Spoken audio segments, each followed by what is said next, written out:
Hamdan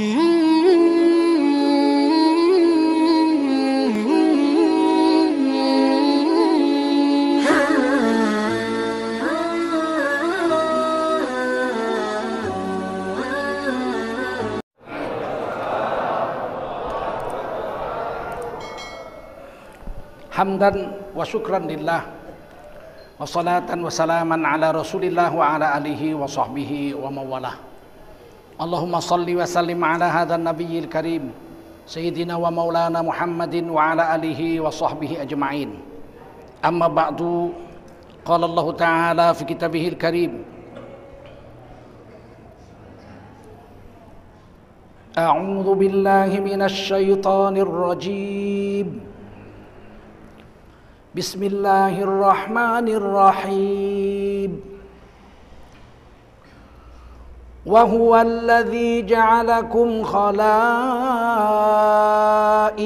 ardi wa rafa'a ba'dakum fawqa ba'din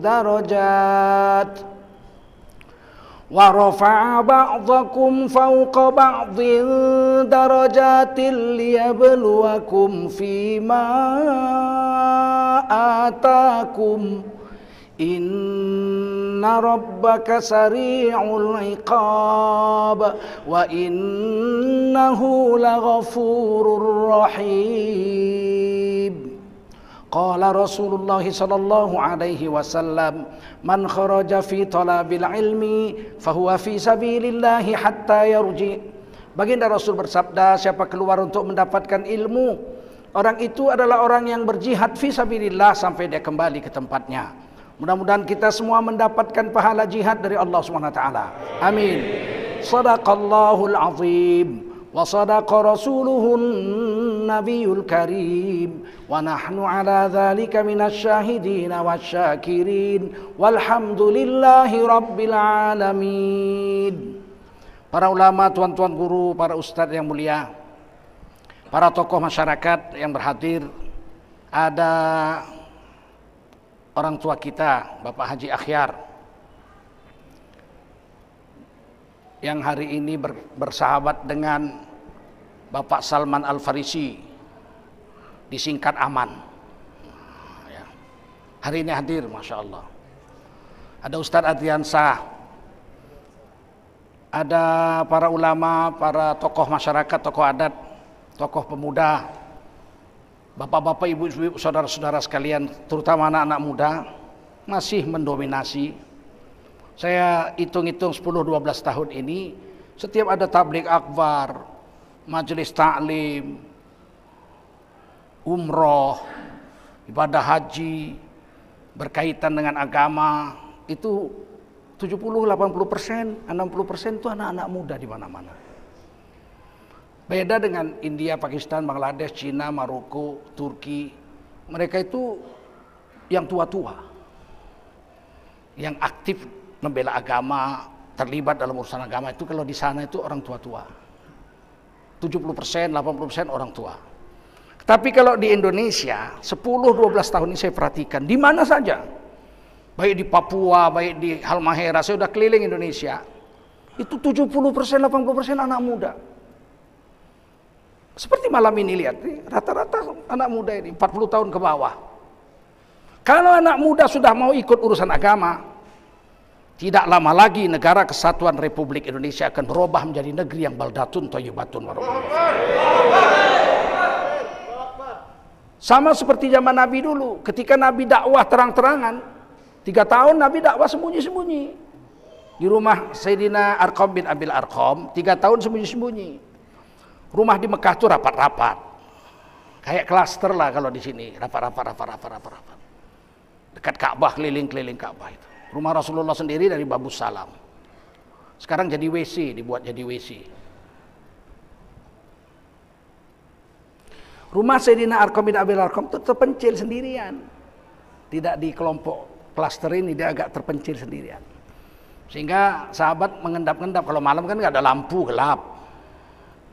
Masuklah ke rumah Sayyidina Arqam. Disitulah Nabi mengajar 3 tahun, membacakan Quran dan menjelaskan isi Quran. Penjelasannya tentu hadis. Qaul Nabi kan, hadis kan.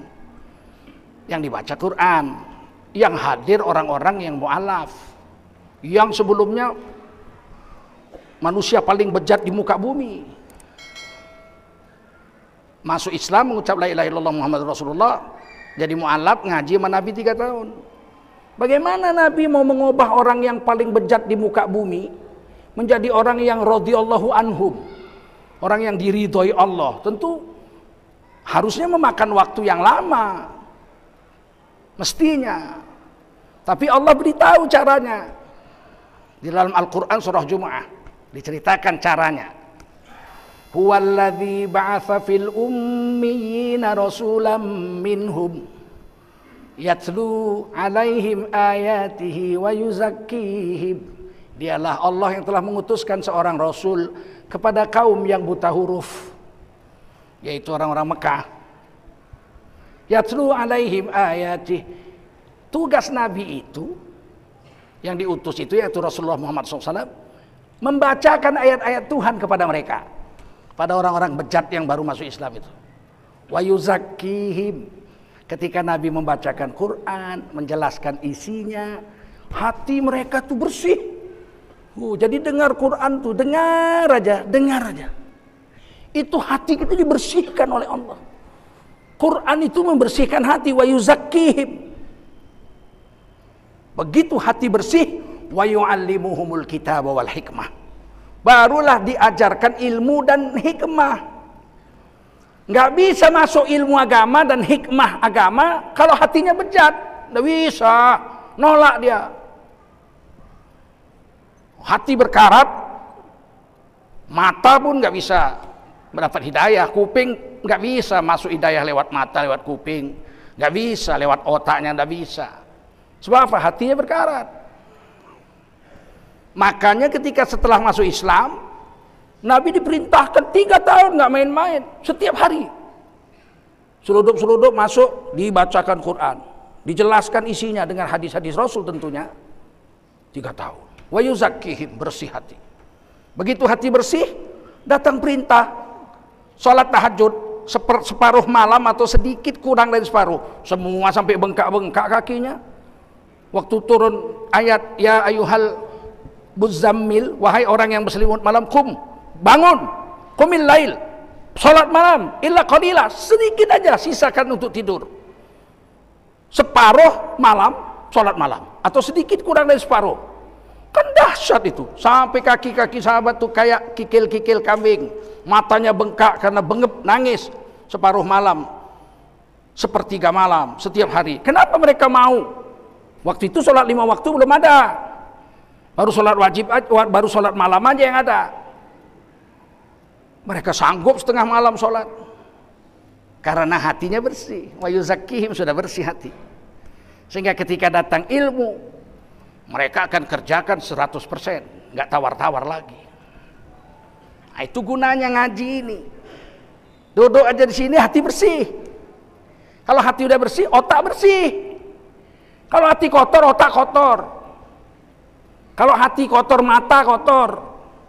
Lihat bininya nggak semangat ya, ini aja nggak bertukar-tukar. Lihat bini orang, karena hati kotor. Kalau hati kotor, kuping kotor. Dengar orang baca Quran, marah, jangan kuat-kuat. Kau baca Quran, kau jangan kuat-kuat. Kalau mau kuat-kuat, kau jangan di masjid baca Quran, di rumah kau. Hebatnya, lantangnya sama orang baca Quran. Orang jikir-jikir dia benci. Jikir-jikir kuat-kuat kau. Kalau mau jikir-jikir kau di rumah kau. Selawat-selawat, apa selawat-selawat? Bencinya bukan main. Giliran yang orang joget sama bini orang, ke kanan, ikut pula dia berjoget. Ini karena hati sudah kotor. Paham? Kallabal rona ala qulubihim ma kanu yaksibun. Jangan begitu. Sekali-kali jangan begitu. Sungguh telah. Sungguh telah. Telah apa? Dikasih tanda sakta. Dikasih tanda sakta. Sakta itu menurut ilmu qiraat memberhentikan bacaan 2 harkat, tapi napasnya nggak boleh putus. Kalau napasnya putus dia tarik baru, namanya waqaf. Apa namanya? Waqaf. Tapi kalau saktah, bacaannya aja yang berhenti, napasnya enggak. Itu menurut ilmu tajwid. Di surah Yasin ada satu itu. Qalu ya wailana man ba'atsana min marqadina. Hadza ma wa'ada ar-rahman. Berhenti bacaannya aja, napasnya tidak. Yang kedua ini, kallabal rona ala qulubihim. Ada lagi surah Al-Qiyamah, man raq. Ada surah Al-Kahfi satu lagi. Iwajan qayyima. Ada 4 dalam qiraat hafaz. Kalau qiraat Hamzah banyak, setiap jumpa Hamzah saktah dia. Nah, kita qiraat hafaz lah, seluruh Indonesia ini qiraat hafaz. Itu kata ahli qiraat, memberhentikan bacaan tanpa memberhentikan nafas selama 2 harkat. Nah, kata ahli tafsir lain lagi. Itulah ilmu berbeda-beda. Kata ahli tafsir, kalau ada tanda saktah kita disuruh diam, memberhentikan bacaan sejenak, memikirkan kata-kata di sebelahnya. Karena kata-kata di sebelahnya itu sangat mengejutkan, sangat bikin kaget, maka persiapkan jantung kita jangan kaget. Nah, sekali-kali jangan begitu. Kalla, sekali-kali jangan begitu. Bal, sungguh telah apa? Diam dulu. Baru lihat sebelahnya. Rona ala qulubihim, berkarat hati mereka. Maka nuyaksibun, karena banyaknya dosa yang mereka buat. Jadi hati bisa berkarat. Banyak lihat yang haram, hati berkarat. Banyak dengar yang haram, hati berkarat.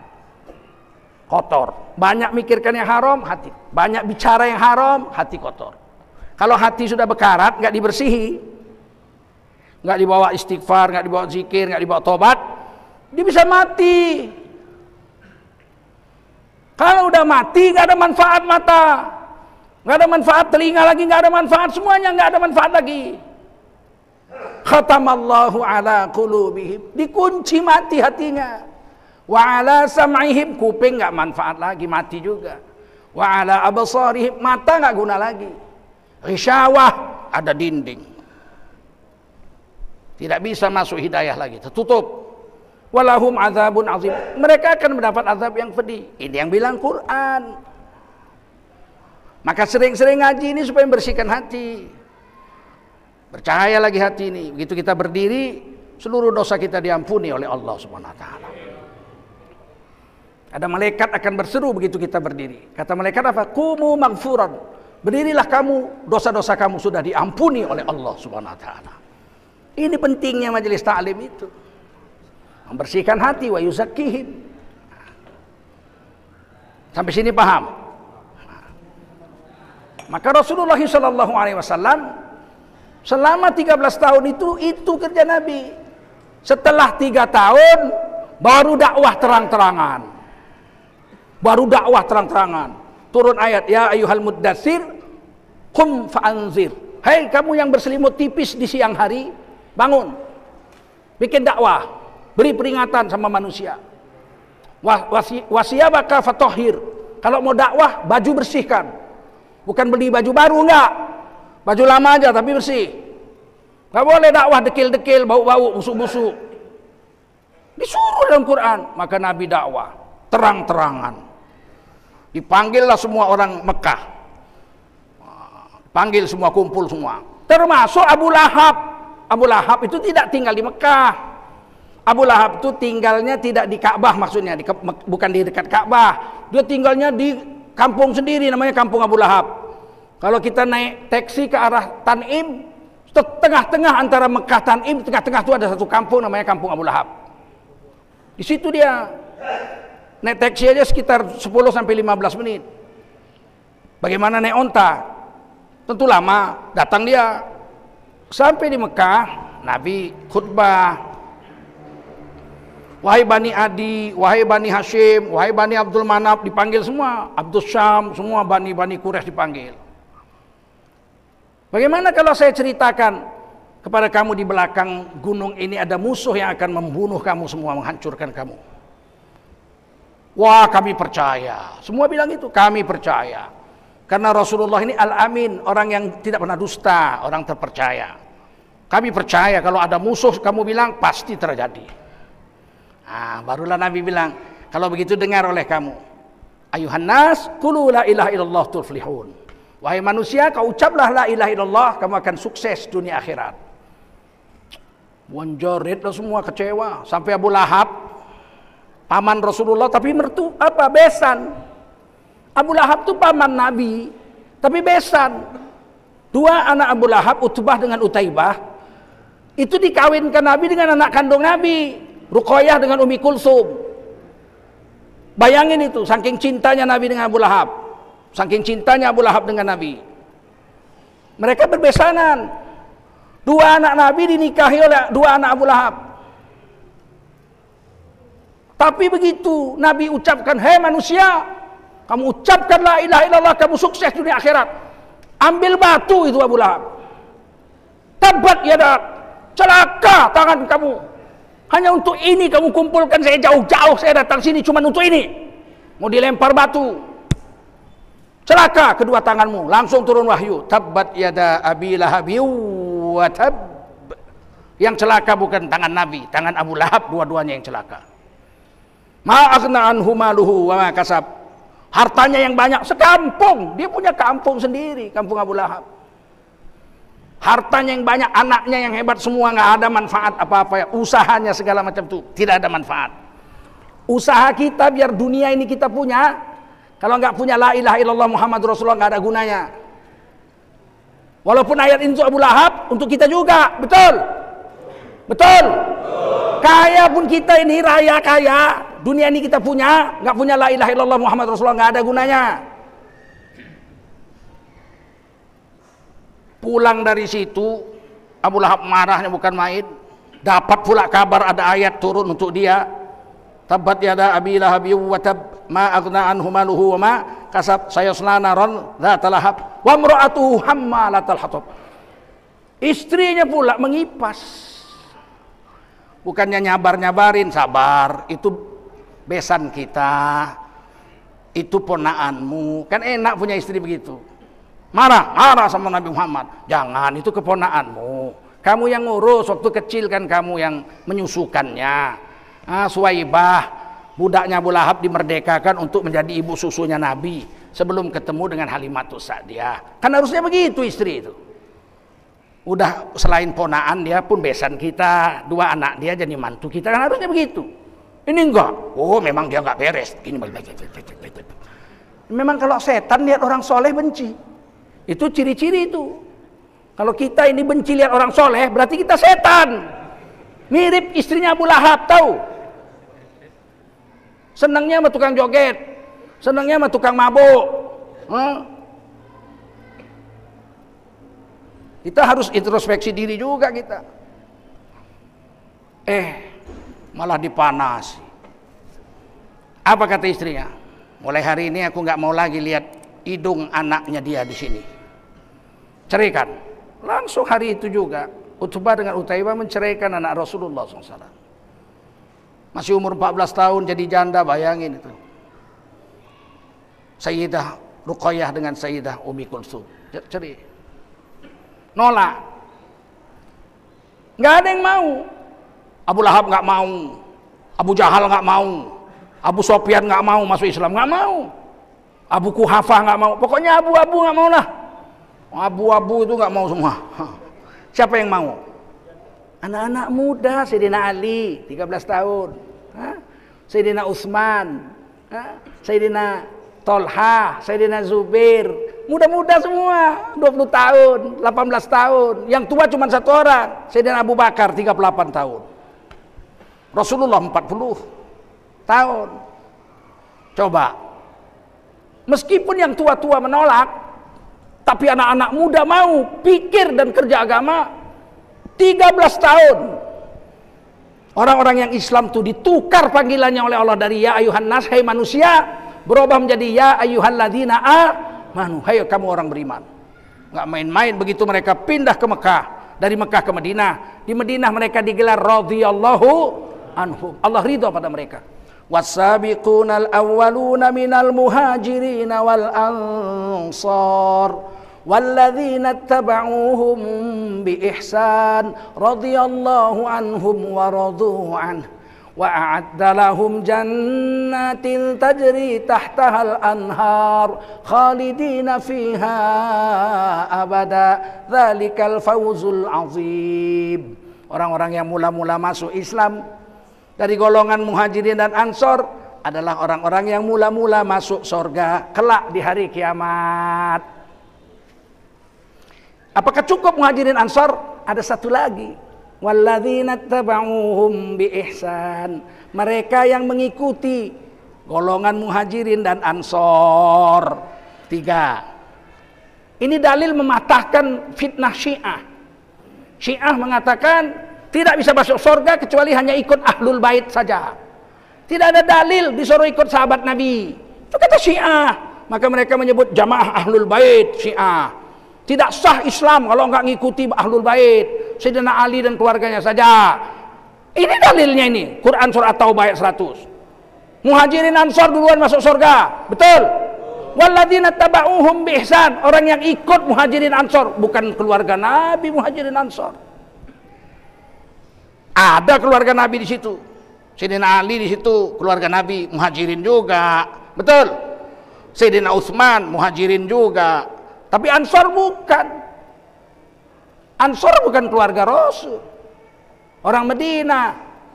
Tapi siapa yang ikut muhajirin Ansor masuk surga, ini jaminan Allah di Quran loh. Surah At-Taubah ayat 100. Kepada mereka dijanjikan surga yang mengalir sungai-sungai di bawahnya.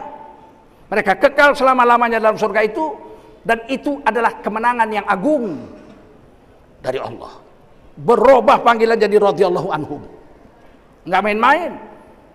Kenapa? Iman lurus, mendengarkan pengajian dari Rasulullah sallallahu alaihi wasallam. Sama dengan kita sampai sekarang, sampai hari kiamat. Kalau kita rajin mendengarkan Quran, rajin dengar taklim, hati kita bersih. Kalau hati bersih, akal kita lurus memandang masalah.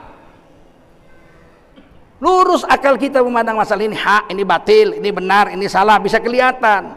Dan kita nggak perlu dengan makhluk. Kenapa makhluk? Makhluk perlu sama Allah, betul? Kita nggak perlu sama makhluk kita. Kita perlu sama Allah, kita kerja sama Allah, membela kebenaran, mencegah kemungkaran, kerja saja sama Allah. Rezeki, wa ma min dabbatin fil ardi illa 'ala Allahi rizquha. Semua yang hidup di dunia rezeki sudah ditetapkan Allah, betul? Betul? Yakin aja, orang sakit aja stroke makan kok. Sakit stroke, makan lewat hidung, disuntikkan sama dokter. Nyari makan enggak, nyuap enggak, ngunyah enggak, tidak. 2 tahun masuk lewat hidung makanan. Kenapa takut enggak makan? Jadi penjilat. Kenapa takut enggak makan? Penjual agama. Iya Pak, walaupun rezeki itu Allah yang menetapkan. Tapi kalau kita nggak kerja mana makan? Siapa bilang? Allah kau tapikan. Innallaha yarzuqu man yasha. Allah memberi rezeki pada siapa Allah mau. Iya memang betul Pak, tapi ya Allah kau tapikan. Allah ditapikannya. Ini nggak lulus ini ngaji la ilaha illallah. La ilaha illallah. La ilaha dinafikan. Selain Allah semua ditapikan. Illallah, hanya Allah aja diisbatkan, tak boleh yang lain. Ini Allah ditapikannya, gila nggak itu? Memang yang memberi rezeki Allah Pak, tapi kalau saya nggak kerja mana dapat rezeki? Gila kau. Berapa banyak orang nggak kerja dapat rezeki? Mana ada? Banyak. Siapa? Orang penjara? Ayo, 10 tahun di penjara, apa kerjanya? Makan tidur, makan tidur. Siapa bilang nggak kerja nggak dapat rezeki? Pulang-pulang dari penjara gemuk bininya. Ya kok gemuk kau? Aman bang, 10 tahun nggak ada yang nabok aku. Enggak, tauhid kita nggak lurus. Maka kita harus betul-betul yakin dengan Allah Subhanahu wa ta'ala. Yang lain sebab aja. Dapat rezeki bisa dari kerja, bisa. Tapi bisa dari sakit. Orang sakit pun dapat rezeki kok. Sakit dia nggak kerja dia kuli bangunan. Satu hari 70.000. Tiba-tiba sakit 2 minggu nggak kerja, harusnya kan nggak makan, nggak bisa nguli, nggak ada gaji. Tiba-tiba kita datang ke rumah sakit, makan sop ayam dia. Mak, kerja makan ikan asin, tak kerja makan sop ayam. Kenapa kau makan sop ayam? Mertua datang, biar cepat baik katanya. Pernah mertua kau kasih makan? Mana pernah kalau nggak sakit. Ya takut dia kau mati, anaknya jadi janda. Habis makan sop ayam, makan apel, dikupaskan apel sama bininya. Mak Jang, sakit apel kau? Iya, siapa ngasih? Pak Akhyar. Rezeki bisa datang lewat sakit, betul. Rezeki bisa datang lewat silaturahim. Silaturahim, kita jumpa kawan lama nggak jumpa, kita jumpa kawan. Saya pernah gitu, naik sepeda motor saya. Dari sana orang naik mobil gini-gini keluar tangannya. Manggil saya kan, saya berhenti. Ya siapa ini? Tiba-tiba keluar dari mobil itu kawan lama, bekas sekda Tanjung Bali. Waktu itu Ibu Tin datang ke Istana Maimun. Jadi diperlukanlah pengantin Melayu. Saya diambilnya, katanya putih ganteng waktu itulah. Ya kan. Perempuannya pegawai Pemda dari Tanjung Bali. Jadi pengantinlah kami di Istana Maimun. Ibu Tin lewat, tengok Ibu Tin. Cakep ya orang Melayu ya, katanya. Ditepung tawar ya sama Ibu Tin. Udah itu kami nggak pernah jumpa dengan sekda itu. Tiba-tiba dia turun. Adik apa kabar? Bagus. Abang sekarang jadi wali kota Binjai gitu. Wah, udah jadi wali kota ya. Macam Pak Akhyar juga ya kan. Jadi wali kota. Iya, datanglah ke rumah, kita kunci nanti kamar. Pagar, kita ngobrol-ngobrol aja. Makan nasi goreng biar kakakmu yang masak. Ya, oke lah insya Allah. Ini uang beli kerupuk lah, jajan-jajan katanya. Kali ku buka 50.000. Seberapa banyak kerupuk dibeli 50.000. Silaturahim ketemu di jalan aja nggak sampai 5 menit. Jadi silaturahim juga membatangkan rezeki, betul. Mati juga membatangkan rezeki, mati. Ada orang mati naik kapal terbang, buruh. Ingat betul saya itu.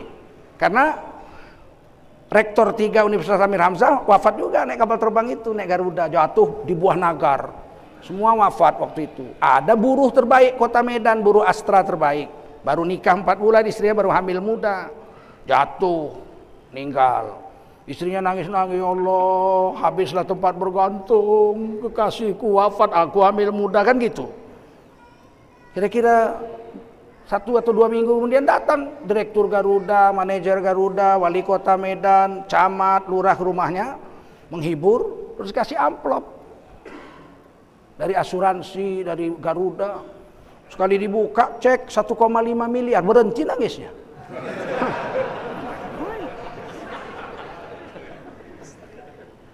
Musibah juga mendatangkan musibah juga mendatangkan banyak. Jadi yakin sama Allah aja. Usaha dibuat, tapi usaha bukan hanya kerja. Usaha itu bisa dengan zikir, baca Quran, silaturahim, betul nggak? Betul.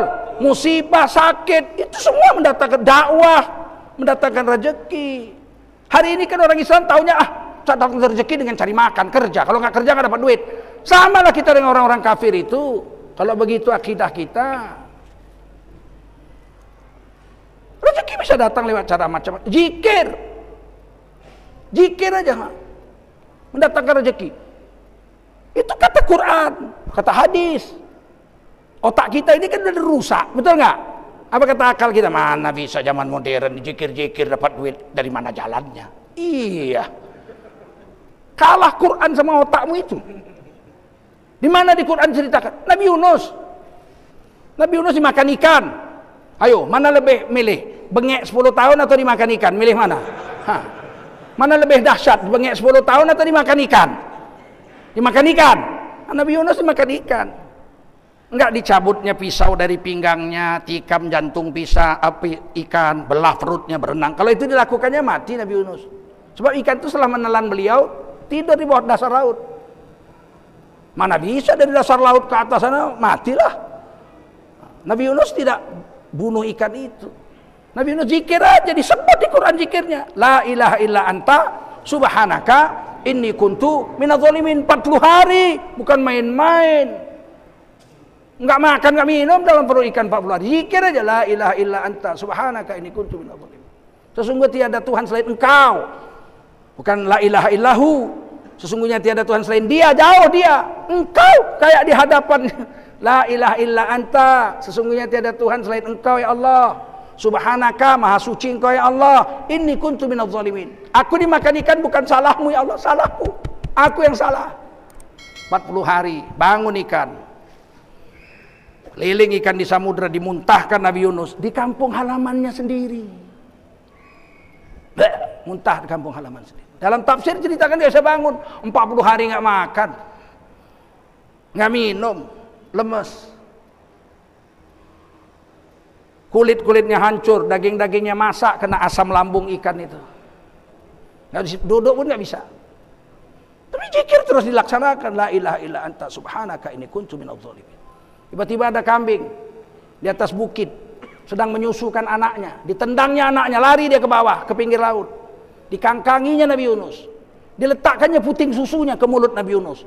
Nabi Yunus tinggal isap aja sampai kenyang. Udah kenyang pergi kambing itu. Berapa jam kemudian datang lagi kambing itu, dikangkangi gitu. Isap sampai bisa duduk. Begitu bisa duduk, tumbuh di sampingnya labu, langsung berbuah, langsung bisa dibelah, langsung dimakan.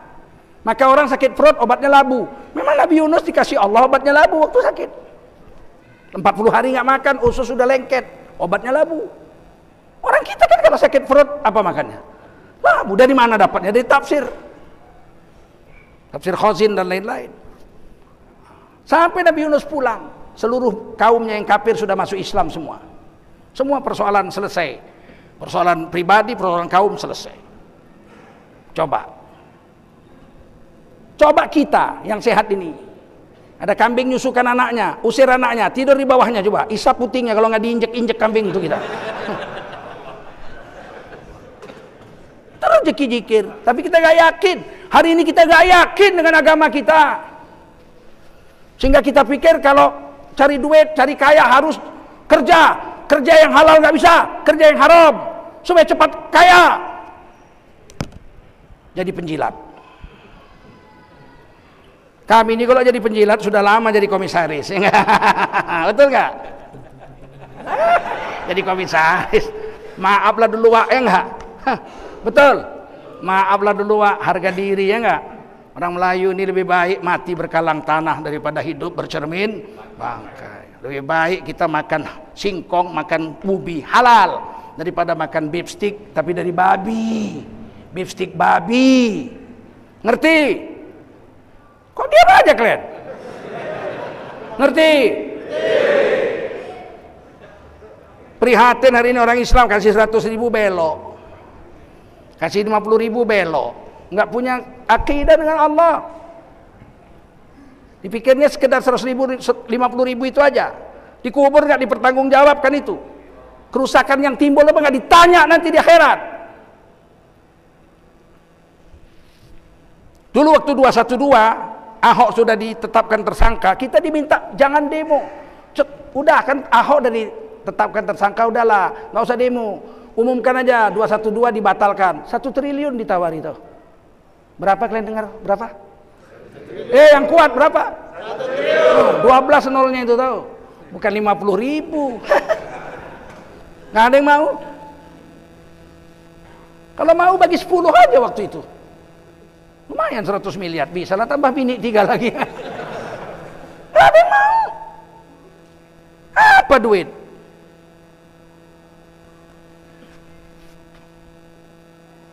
Orang gak kerja aja makan kok ditanggung Allah rezekinya, betul? Orang dalam perut ikan aja makan kok kambing menyusukan putingnya, betul? Jadi kenapa? Kita gak yakin dengan Allah. Orang pikir kalau kaya itu bahagia. Nggak ada. Tidak ada ceritanya kaya itu bahagia. Berapa banyak orang kaya nggak bisa tidur? Betul? Orang kaya nggak bisa tidur. Minum pil tidur pun nggak tidur. Pada rumahnya ada AC, tempat tidurnya Alga 100 juta harga tempat tidurnya. Rumahnya pakai pagar, pakai satpam lagi. Tiap jam satpamnya mukul, teng jam 1, teng teng jam 2, teng teng teng jam 3. Tidur? Enggak. Salah pukul satpamnya, teng, bangun dia. Satpam sini kau dulu. Ada apa bos? Berapa kali kau pukul tadi? 1 kali bos. Jam berapa? Jam 1. Kepala atuk kau jam 2 ini, tahu kan? Rupanya dia nggak tidur, dia nunggu lonceng.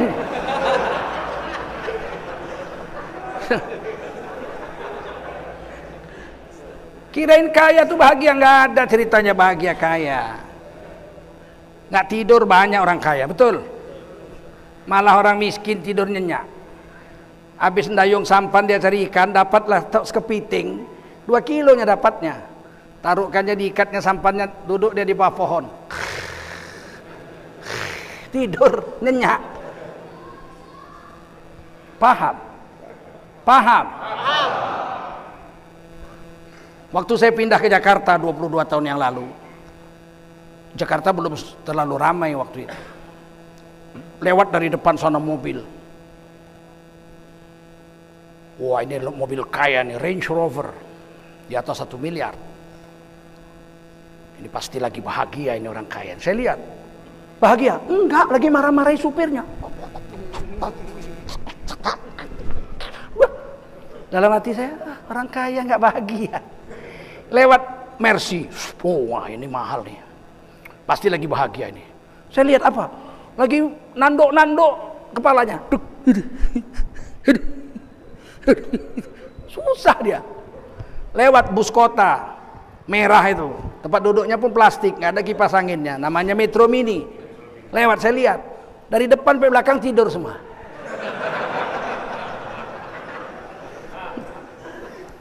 Hari ini kita pikir kalau kaya kita bahagia, makanya mati-matian orang mencari kekayaan walaupun dengan cara haram.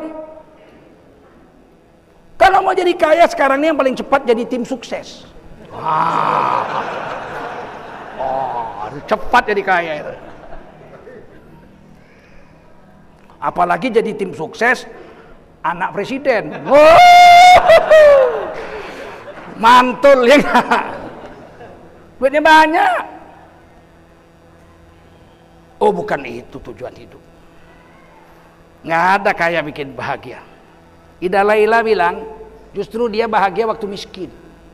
Udah kaya dia sengsara. Tatkala ku ingat dirimu di saat pertama hidup sengsara, makan sepiring kita berdua, tidur pun setikar bersama. Makan sepiring, tidur setikar, saking miskinnya. Sedih dia? Enggak. Sengsara? Enggak. Betapa bahagianya mendampingi dirimu dalam suka duka, walaupun hujan basah berdua. Demi cinta aku pun rela. Bayangin tuh. Tidur setikar, makan sepiring, bahagia. Bocor kalau hujan tuh, bahagia, nggak ada beban. Hari raya mau pulang dia ke Mendeling, kebetulan orang Mendeling. Ditinggalnya aja rumahnya tuh, tutupkannya aja, rumah tepas, lantai tanah, senap. Tetangga nanya, kemana bang? Pulang kampung 3 minggu ke Mendeling, hari raya. Lah, kok nggak dikunci rumahnya? Alah, maling juga masuk kecewa. Nggak ada apa-apa. Piring 1 plastik pula, tikar sudah robek-robek, bantai lah mau curi-curi lah. Betapa bahagianya orang miskin. Begitu kaya raya, ya Allah, berubah nasib. Lakinya pakai mobil mewah, bininya pakai kalung emas sekilo, dipakai semua sampai terjulur lidahnya.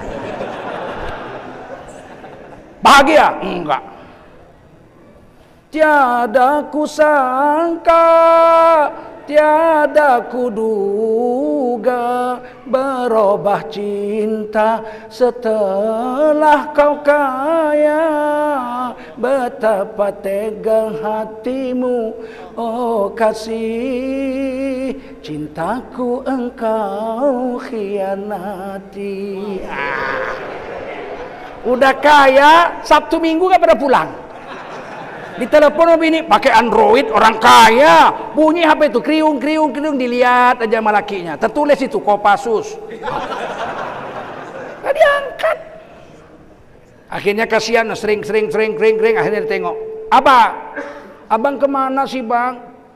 Sabtu Minggu nggak pernah lagi di rumah. Abang ini direktur, tahu? Direktur, orang kaya, tahu? Abang ini lagi turne, tahu? Turne. Biniknya akhirnya, ya hati-hatilah bang kalau turne. Ya, jangan telepon. Ini lagi turne, tahu? Iya bang, matiin. Selingkuhannya nanya di sebelah. Turne itu apa bang? Turu kono, turu kene. Alah. Enggak selamanya kaya membawa bahagia, betul? Betul. Tapi hari ini orang salah sangka, dipikirnya kalau kaya bahagia. Enggak. Kita ini pergi ke sana-sana itu karena rezeki. Saya enggak pernah nyimpan uang di bank. Bisa 36 negara saya kelilingi dunia ini, tahu. Kalau diduitkan berapa puluh miliar duitnya itu, keliling Amerika. 17 negara bagian Amerika saya kelilingi. Kalau pakai duit berapa banyak itu? Ke Kanada, ke Cina, ke Jepang, ke Eropa, kemana-mana saya pergi. Nggak ada tabungan saya di bank. Karena untuk memperjalankan Allah SWT punya memberi rezeki, betul? Jadi rezeki bukan mesti punya duit banyak. Naik haji 10 kali saya nggak pernah sekalipun pakai uang negara, walaupun saya wakil sekjen MUI 10 tahun, punya hak untuk naik haji pakai uang negara, nggak pernah saya pakai itu. Karena kita yakin Allah SWT memberi dengan cara apa itu urusan Allah, bukan urusan kita. Dan rezeki itu bukan mesti duit. Berapa banyak orang punya duit, rezekinya sedikit. Ada orang duitnya 100 miliar, duit semua nggak campur daun, kaya apa nggak? Bininya 4, rumahnya 10, mobilnya 10, kaya apa nggak? Tapi rezekinya sedikit. Ditakdir Allah, rezekinya sedikit. Kena sakit stroke, bengkok gini. Mobil 10, yang naik pembantunya sama supirnya. Dia naik kursi roda. Biar tahu klien. Nampak sama klien itu? Oh, nampak. Kaya, rezeki banyak. Enggak. Pagi-pagi datang pembantunya, Wagiem namanya. Selamat pagi tuan. Pagi ya. Sehat tuan. Beginilah ya, bengkok. Ya, saya tuan. Pagi ini saya kepingin makan sup buntut ya. Sup buntut tuan. Langsung jiun tuan. Kalau makan sup buntut langsung jiun. Jiun itu apa? Innalillahi wa inna ilaihi raji'un. Jadi nggak boleh. Kalau gitu saya makan sup kepiting. Sup kepiting kolesterol tinggi, langsung game over. Mulai nangis. Kalau gitu saya makan kolak pisang yang manis saja ya. Mana bisa tuan, diabetes kok. Diabetes makan gula. Langsung pecah lagi. Kalau gitu aku makan ikan asin aja ya, kayak orang miskin. Nggak bisa tuan, ikan asin tuan darah tinggi. Alangkah sialnya, duit 100 miliar. Terserahlah yang saya nyerah aja. Oh, saya sudah belajar sama dokter gizi, makanan sehat untuk orang stroke. Setengah jam jadi. Ini dia makanan untuk orang stroke. Bubur pakai rebus bayam, nggak pakai garam, di blender. Persis muntah kucing. Dia penengoknya mencong mulutnya. Apa nih ya? Inilah makanan sehat Tuhan, kok kayak muntah kucing. Ya dimakan, kalau enggak mati Tuhan. Diambillah sama bininya, bini keempatnya 7 kali lebih cantik dari Syahrini.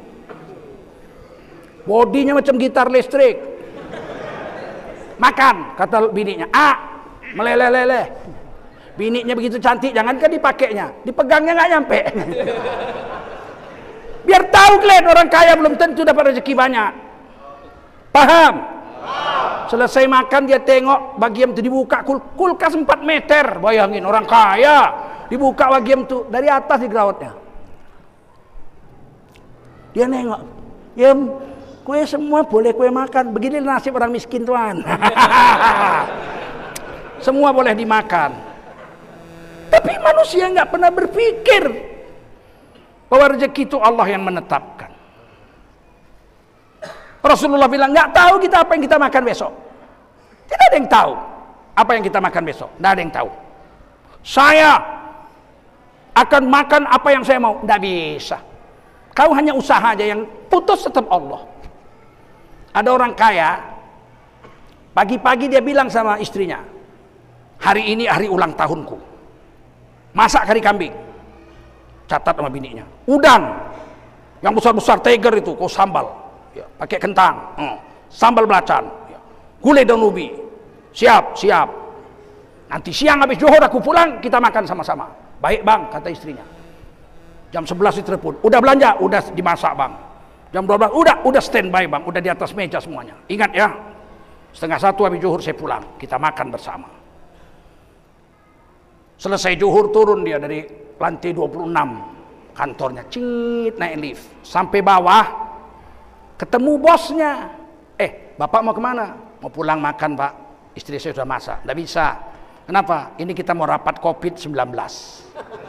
Aduh mak, udah masak pak? Nggak ada, saya belum makan siang. Naik atas sudah disediakan sama kantor.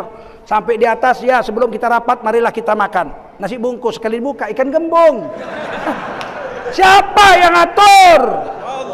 Siapa yang atur?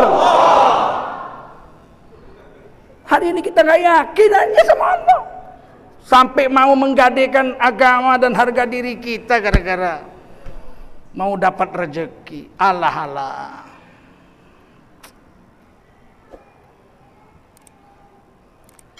Itu yang pertama. Yang kedua, kalau negeri mau makmur, pertama kita ini rakyatnya harus soleh. Kalau kita beriman betul-betul dan bertakwa betul-betul, itu langit dan bumi mengantarkan barokah. Dan yang bilang Quran, walau anna ahlal qura amanu wattaqau lafatahna alaihim barakatim minas samai wal ard.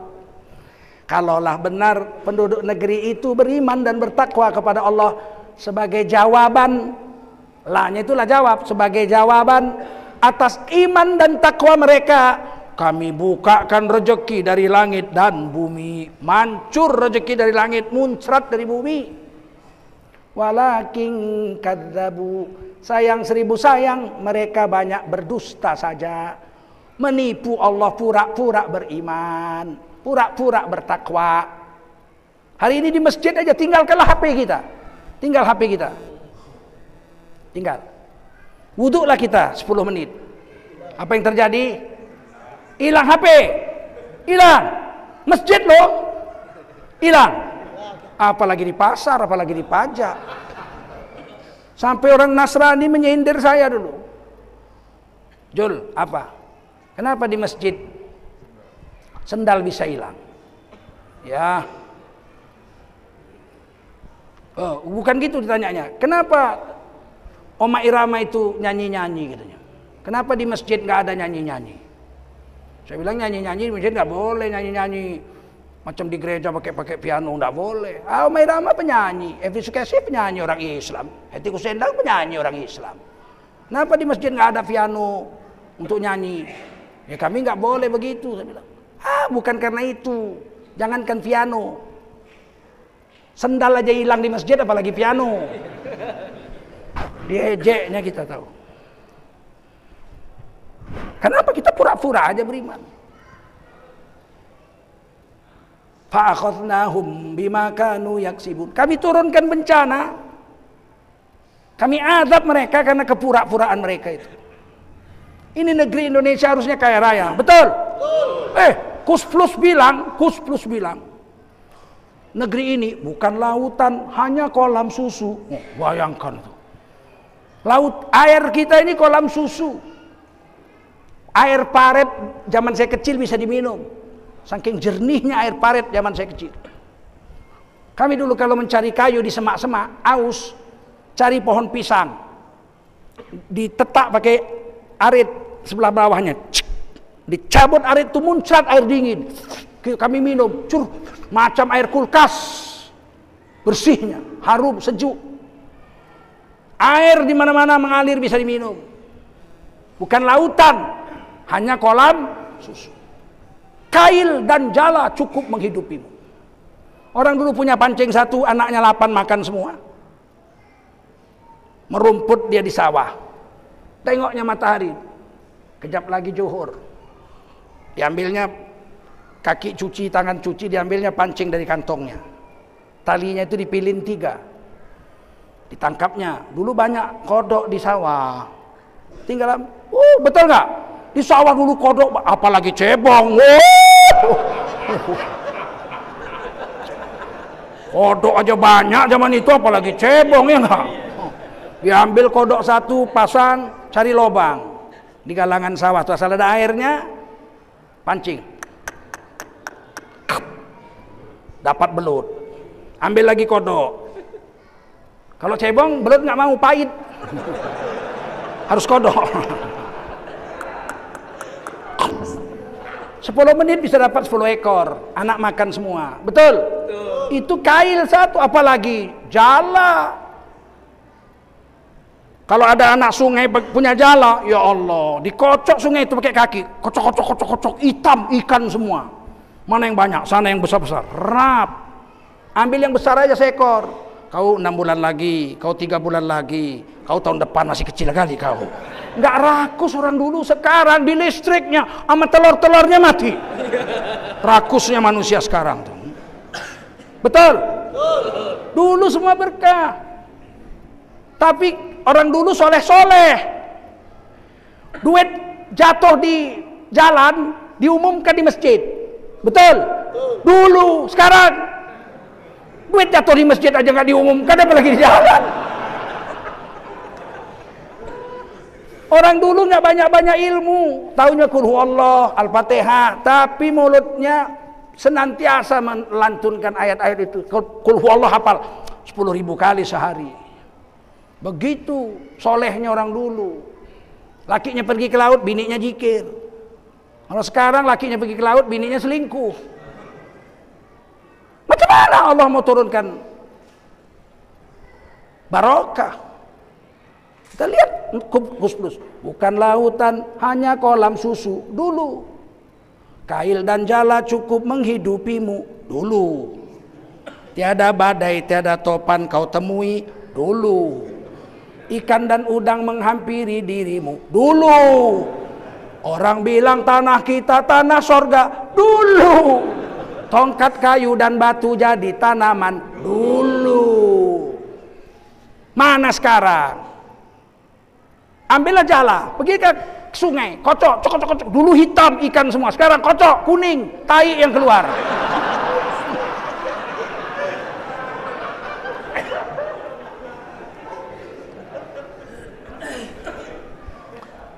Mau hidup makmur, kembali ke agama, kembali kepada ketaatan. Siap? Kuwait, waktu merdeka, Kuwait itu miskin. Penduduknya hanya 150.000 orang. Di mana-mana hanya batu dan padang pasir. Sultan Kuwait menangis siang puasa, malam tahajud. Siang puasa, malam tahajud. Berserah diri, ya Allah, saya nggak mampu ngasih makan rakyat saya 150.000 orang. Tanah ini tandus, hanya ada pasir dengan batu. Korma sedikit-sedikit lah bisa tumbuh di beberapa bagian tanah. Siang puasa malam tahajud, siang puasa malam. Ini saya baca di majalah Intisari, saya masih kelas 3 SD. El Sabah namanya sultan itu. Tiba-tiba malam satu hari setelah dia tahajud, puasa berhari-hari, dia jumpa Rasulullah Sallallahu Alaihi Wasallam dalam mimpinya. El-Sabah menangis bersimpuh, ya Rasul, kepada siapa lagi saya mengadu kecuali kepada Allah. Tolonglah ya Rasulullah, sampaikan kepada Allah kesusahan hati saya dan rakyat saya. 100% kami orang Islam di sini, umat Rasulullah. Rasulullah bilang tak lama lagi akan datang pertolongan Allah. Terus saja perintahkan kesolehan di negerimu. Nggak lama muncrat dari tanah Kuwait itu minyak tanpa dipompa. Orang nyari minyak setengah mati, riset sana riset sini, betul. Keluar minyak, mengalir minyak, rebut orang Amerika, orang Rusia datang mau membuat kilang-kilang minyak di situ. Kaya raya Kuwait. Begitu dia kaya apa dia bikin? Undang-undang dasar negara Kuwait nomor 1, seluruh laki-laki wajib sholat 5 waktu ke masjid. Kalau tidak ke masjid ditangkap masuk penjara. Begitu kesolehan. Sampai sekarang Kuwait masih negara terkaya nomor 2 setelah Brunei Darussalam. Jangan main-main kesolehan ini. Rakyatnya pun nurut.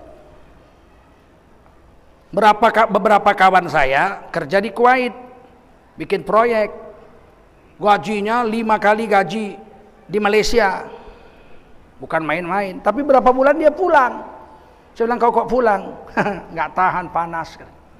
Kawannya bilang, bukan karena itu Pak. Kenapa? Setiap zuhur kami nggak sembahyang. Orang pergi masjid, kami tidur di lobang. Lobang kan enak tuh, padang pasir tuh kalau tidur di lobang siang-siang sejuk itu. Ada uap-uapnya, uap air. Tidur kami, sekali, 2 kali ditangkap, 3 kali kami dipulangkan semua dipecat. Oh, karena itunya iya, bukan karena panas Pak. Penipu juga, udah dipecat pun nggak mau jujur. Bayangkan, sampai sekarang mereka masih melaksanakan itu. Saudi juga, kalau udah azan nggak ke masjid ditangkap, ada polisinya untuk menangkapnya. Sekarang coba kalau ada wali kota mewajibkan anak buahnya sekolah, apa? Azan berhenti semua, pergi ke masjid, di halaman wali kota ada masjid. Besok masuk medsos. Wali kotanya ISIS terlibat khilafah. Palatuknya betul.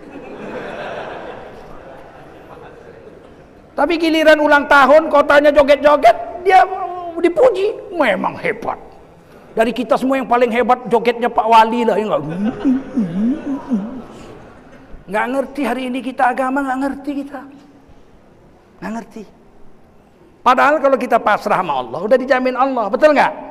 Fa'akhadnahum bima kanu yaksibun, nanti dihina kalau kita nggak sungguh-sungguh. Dari antara rakyat disuruh taat, pemimpin yang soleh itu berkat. Nanti kita lihat sejarah. Cucu Sayyidina Umar bin Khattab radhiyallahu anhu namanya Umar bin Abdul Aziz radhiyallahu anhu itu gubernur. Gajinya 50.000 dirham sebulan, kaya lah. Dia gubernur. Singkat cerita, khalifah wafat, dia diangkat jadi khalifah. Cucu Umar bin Khattab namanya Umar bin Abdul Aziz. Hanya 29 bulan jadi khalifah. 29 bulan saja. Begitu dia jadi khalifah, gajinya diturunkan jadi 5.000. Kata istrinya, bang, dulu abang gubernur 50.000. Sekarang udah jadi khalifah gaji abang 5.000. Kok bisa begitu bang? Dulu waktu aku jadi gubernur, yang menetapkan gajiku khalifah. Sekarang aku khalifah, yang menetapkan gajiku aku. 5.000 cukup. Istrinya anak raja. Oh, istrinya kaya raya. Lebih kaya istrinya dari Umar bin Abdul Aziz. Umar bin Abdul Aziz itu cucu Umar bin Khattab. Umar bin Khattab waktu wafat meninggalkan utang 50.000 dirham. Bajunya tampal-tampal Umar bin Khattab. Tapi istrinya memang anak raja, kaya raya istrinya. Satu hari Sayyidina Umar bin Abdul Aziz sedang nulis surat negara, malam-malam. Istrinya datang, bang aku mau diajari ngaji. Mau baca Quran aku, silakan baca Quran. Istrinya langsung buka Quran, langsung baca. Tunggu dulu. Dimatikan lampu, diganti lampu. Diganti lampu lain, lampu yang dipakai untuk nulis dimatikan. Sekarang kau baca Quran. Istrinya komplain lah. Apanya abang ini? Itu lampu kita punya. Ini lampu kita punya juga. Waktu abang menulis pakai lampu itu, kenapa aku baca pakai lampu ini? Lampu ini dua-dua kita punya. Tapi minyaknya beda. Yang ini minyaknya dibayar negara, yang ini minyaknya aku yang bayar. Kau baca Quran gak berhak kau memakai minyak yang dibayar negara, karena kau bukan pejabat negara. Begitu hebat. Kalau sekarang minta cerai bininya langsung, ya enggak? Laki gila katanya. Dapat bini yang hebat pula. Bangganya istrinya. Satu hari dibilang Sayyidina Umar bin Abdul Aziz radhiyallahu anhu, "Wahai istriku, kau orang kaya, betul. Perhiasanmu banyak, betul. Oh iyalah, anak raja kan. Kalau kamu tetap mau jadi istriku, aku minta seluruh harta kau itu kau sedekahkan ke Baitul Mal. Aku tidak mau punya istri yang punya harta. Makanmu kujamin. Apa yang kau makan, apa yang ku makan sama. Mutu pakaianmu dengan mutu pakaianku sama, atau lebih baik pakaianmu daripada pakaianku. Ini jaminan dari saya seorang suami. Tapi hartamu kau pulangkan ke Baitul Mal semuanya, sedekahkan, atau kau kupulangkan sama bapakmu. Aku cari istri lain yang lebih sederhana." Apa kata istrinya? "Alangkah sialnya aku kalau memilih harta, lepas orang sesoleh kamu dari suamiku. Aku pilih kamu walau aku tidak punya harta sama sekali. Besok pagi semua harta dikirim ke Baitul Mal." Imbang suami istri. Apa yang terjadi? Aman. Orang naik haji dari Irak, perempuan jalan kaki sendirian sampai ke Mekah, Madinah. Tidak ada satu orang pun berani mengganggu. Orang dari Yaman jalan kaki perempuan sampai ke Syam. Tidak ada satu orang pun berani mengganggu. Pernah diganggu sama Romawi. Ditulisnya surat. "Saya tidak pernah mengganggu negaramu. Kau jangan coba-coba mengganggu negaraku. Kalau kau mengganggu negaraku, nanti ku kirim pasukan, komandannya udah sampai ke istanamu, buntutnya belum meninggalkan kota Madinah." Nggak berani Romawi. Dia main-main sama Umar bin Abdul Aziz. Wibawanya. Dan yang paling hebat, dalam satu tempat wadah minum, kambing dengan serigala minum sama-sama. Biasanya kalau kambing dekat serigala langsung dimakan tuh kambing. Orang biasa melihat kambing minum sebelah-sebelahan sama serigala. Orang bilang apa? Inilah keberkatan Sayyidina Umar bin Abdul Aziz radhiyallahu anhu. Selama 29 tahun kambing dengan serigala minum satu wadah. Satu hari seorang bapak sedang duduk di dalam kemahnya. Di depan kemah ada kambing sedang minum dengan serigala. Senyum bapak ini. Alangkah berkahnya negeri kita. Tiba-tiba selesai minum, gap! Ditangkap serigala kambing itu. Lehernya. Inna lillahi wa inna ilaihi raji'un. Kata bapak itu. Kata anaknya, "Kenapa pak?" "Telah wafat Umar bin Abdul Aziz radhiyallahu anhu." "Dari mana bapak tahu?" "Kambing sudah dimakan serigala saat ini. Sudah hilang keberkatan dari negeri ini." Sebegitu hebatnya wibawa keberkatan seorang pemimpin soleh. Bagi kambing aja nggak dimakan serigala. Sampai sini paham? Pentingnya memilih pemimpin yang soleh. Tidaklah mungkin kita kayak Umar Abdul Aziz, tapi paling tidak nggak parah kali lah macam Fir'aun, ya kan? Betul, ya kan? Ya kan? Ya kan? Ya kan? Gitulah. Tak bisa lah kayak Umar. Ada pula yang bilang, pejabat itu kayak Umar bin Khattab kan ya. Gondolmu. Giliran kalau udah berkuasa semua orang pakai jubah serban dibilangnya kadrun, kadrun. Giliran kampanye dia jadi kadrun. Hei, sadar diri. Kita nggak mungkin kayak Umar bin Abdul Aziz, apalagi kayak Rasulullah, nggak mungkin lah. Tapi paling tidak nggak macam Fir'aun, betul, ya nggak? Fir'aun itu kan semua di kokotnya, mana ada orang lain semua. Bikin spanduk aja seluruh dunia itu semua spanduk harus dari dia. Berapa proyeknya itu? Dulu, zaman Pak Harto, zaman Gus Dur, zaman SBY, zaman Ibu Megawati. Kalau 17 Agustus spanduknya tiap RT bikin sendiri, betul? Tiap lingkungan bikin sendiri, tiap desa bikin sendiri, macam-macam warna-warni, ya enggak? Sekarang mana ada, dari presiden sampai RT sama semua, main tender. Main tender, bos. Main apa? Proyek. Main tender, istilahnya kata orang Medan, dikukutnya semua sama tai-tainya diambilnya semua. Bukan nggak nampak kita, itu mata kita bukan orang buta kita, betul? Betul? Spanduk, pasang masker. Sama seluruh Indonesia. Berarti main tender, paham? Dikukut habis dari bawah sampai atas. Ini Pak Akhir, kalau jadi wali kota jangan begitu. Bagi-bagi, ya enggak? Betul? Kukut semua, masa sampai main masker gini. Seluruh Indonesia sama. Berarti tender, betul? Separah itu, nggak pernah separah itu rakus. Rakus betul. Aku tengok, mataku lihat. Tidak dusta. Betul? Kita nggak mau seperti itu dong. Biasa-biasa aja lah. Makan nih kalau udah terlalu banyak rakus, mati juga, hanya kekenyangan, ya nggak? Ikan baung, tahu ikan baung? Itu kalau di Jambi dijual di pajak, orang Jambi nggak mau beli kalau mati tenganga. Jadi ikan baung tuh kalau matinya tenganga, orang Jambi nggak mau beli. Tengango katanya. Saya heran, kenapa kalian nggak mau beli ikan baung mati tenganga? Karena mati kekenyangan. Rupanya cara orang Jambi itu sebagian menangkap ikan baung, dibikin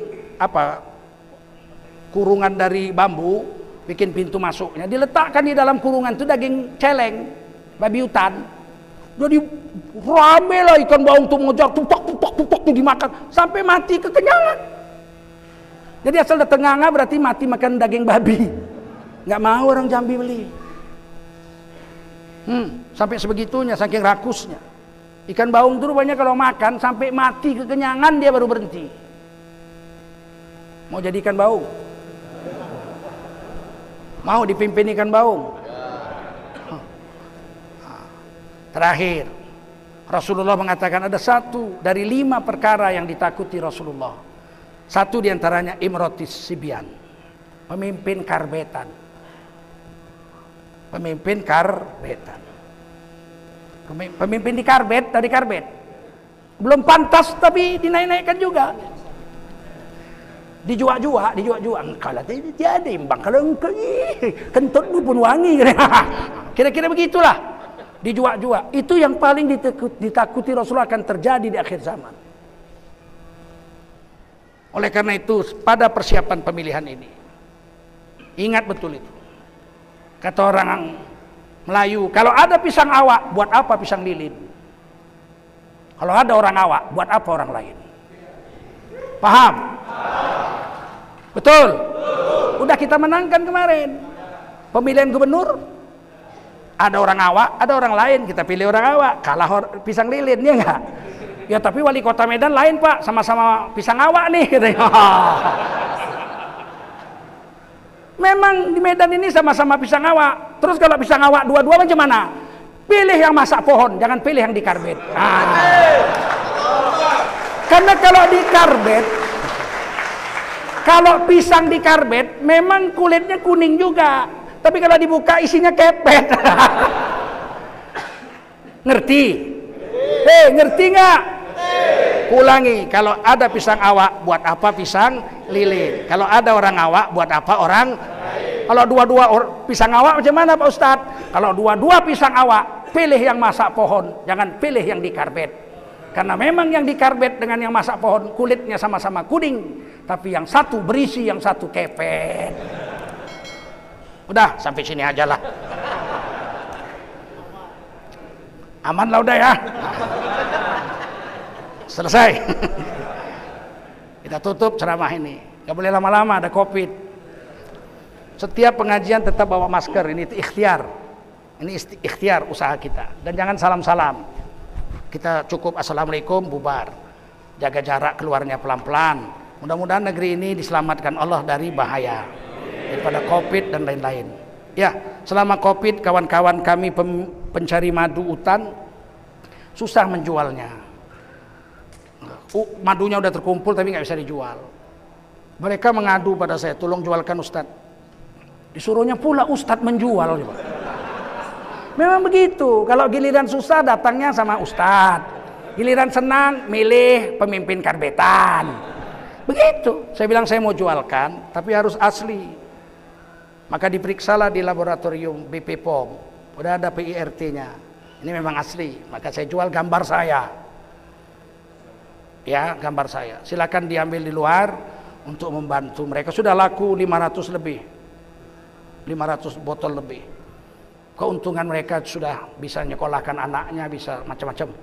Saya diberi sebagian untung dan untuk masjid dan pesantren yang sedang saya bangun sekarang. 1 rupiah pun insya Allah saya nggak makan ini.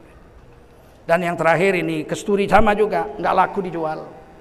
Dia minta tolong saya bikin gambar saya. Ini minyak kesturi yang dipakai Rasulullah dan dipakai Ka'bah. Jadi kalau mau cium harumnya Ka'bah, Hajar Aswad dan lain-lain, inilah yang minyaknya, namanya misik, atau orang Melayu bilang minyak kesturi. Silakan diambil di luar untuk membantu saudara kita. Pada Pak Akhyar, mudah-mudahan sehat walafiat, bisa menghadapi pilkada dengan baik. Dan kalau sudah jadi, tolong jangan ganggu agama kami, insya Allah ya.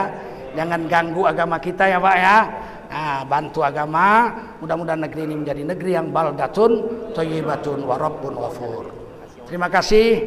Billahi taufiq wal hidayah. Subhanallah bihamdihi, subhanakallahumma wa bihamdika, asyhadu an la ilaha illa anta astaghfiruka wa atubu ilaik. Subhana rabbika rabbil izzati amma yasifun wa salamun alal mursalin walhamdulillahi rabbil alamin. Dolah beli kopiah, jalanan licin dia terjatuh.